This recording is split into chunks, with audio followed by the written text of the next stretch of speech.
hanya negatif saja.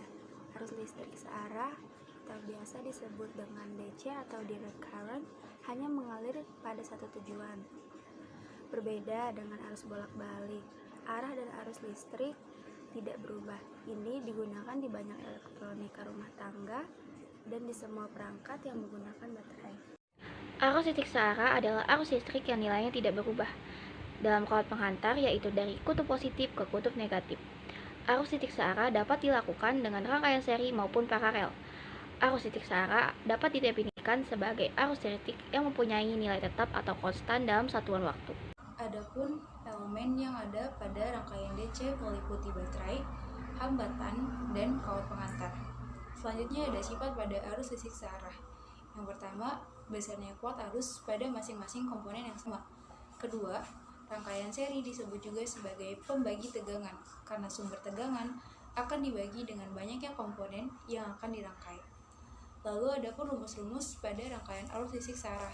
Yang pertama, jika kita mencari total, dirumuskan sebagai R total sama dengan R1 ditambah R2 ditambah R3. Jika yang ditanyakan V total, maka V total sama dengan VAB ditambah VBC ditambah VCD.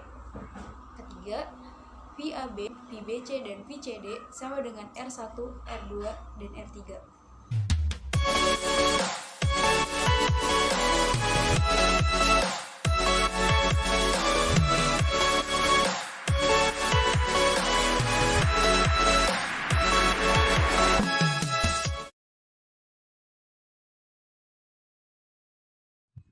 Kami di sini melakukan dua percobaan. Di percobaan pertama ada dua baterai.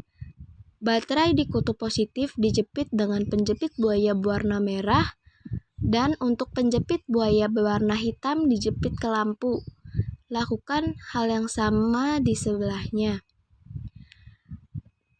Dan di sini lampu menyala lebih terang karena menggunakan dua baterai.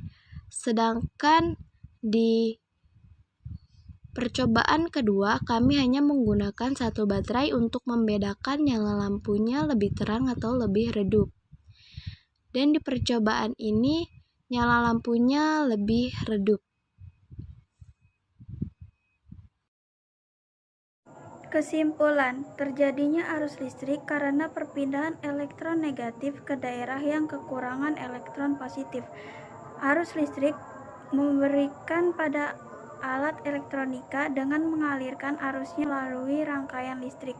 Pada saat elektron berpindah ke lintasan yang kekurangan elektron melalui rangkaian, maka energi potensial elektrik dipindahkan dari sumber listrik seperti baterai ke alat elektronik dan dikonversikan ke dalam bentuk energi lain, energi cahaya pada lampu.